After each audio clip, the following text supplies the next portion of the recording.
For every single person touched by this unthinkable tragedy, there's been one man who, above all others, has been the beacon holding this city together and leading it forward. He's the mayor of New York City, Rudy Giuliani. This is a better city now than it was before the attack took place, in terms of its spirituality and its understanding of what it means to be an American, its understanding of unity.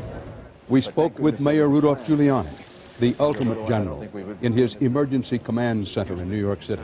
And having gone through this experience back on the 11th, and then having gone through the experience with cancer the year before that, I kind of have a philosophy that goes something like this. Every day, you never know. You don't know what's going to happen to you. So you might as well take advantage of life, not go hide somewhere. We're going to take airplanes when we're supposed to for business or pleasure. We're going to go to public events, and we're going to do the things that we normally would do. The best way to get your children to stop being afraid is to stop being afraid yourself. Mayor, what do we tell the children? I think we hug them a lot. I think we let them know that we're there for them. You got to talk about it.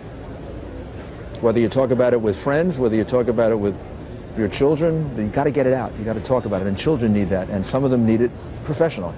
I'm interested to know how you're doing. I'm doing okay. You know, at some point I'm going to have to just go off by myself and reflect on all the people that I've known that I've lost, and there's a whole personal part to what happened at the World Trade Center that I just haven't had the time to think about too much, because I need to focus on the things I need to do to keep the city together and moving the city together. But every once in a while at the funerals, and I realize how many friends I lost or are missing. And have you had time to grieve? Only intermittently. I had to go to a funeral service, and then after the funeral service, I went into a bathroom by myself, just locked the door, and just cried for about 4 or 5 minutes. I want to shift gears for a moment. Tell me, what is your philosophy of leadership? So many people are admiring your leadership just now. I think that you have to. I think there are a couple of things. You have to lead by example, and you have to be honest. You got to be willing to work as hard as the people that you're asking to work with you, and not be removed from them.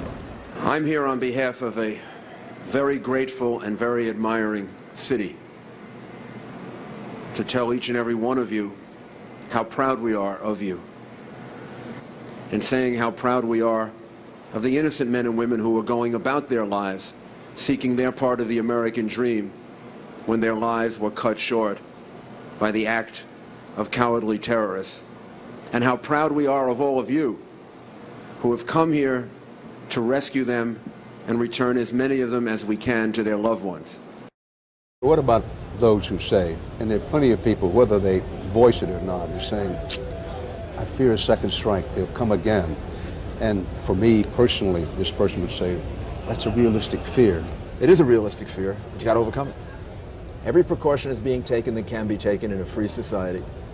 There are no guarantees, and now we have to go about leading our lives. Right now, things are very safe. People should go to a restaurant, go to the movies, go to plays, enjoy ball games, play with your kids, use the parks, and that's starting to happen. We're back to about 85%, the way we measure it, maybe even 90%. When I was down at City Hall this morning, walking around, there were a tremendous number of people from different parts of the country who said they came here because they heard that I asked them to come.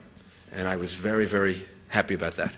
People from Tennessee, Seattle, Los Angeles, and a lot of people from Oregon who have come in as part of a large group from the state of Oregon to show their support for New York. Mayor, no doubt there'll be commissions and there'll be a procedure for deciding what happens in Lower Manhattan, what's rebuilt, what isn't, how it's rebuilt, and so forth. I want to get a sense of what's inside you. Do you find yourself saying, I hope we rebuild the Twin Towers, or not? The most important thing to focus on is the appropriate memorial. Something beautiful, something uplifting, something that really captures the patriotism and the heroism of the people that were there. That's the most important thing. There's no question we're going to rebuild. The skyline will be whole again, and also the reality is that the people in New York City are going to be whole again.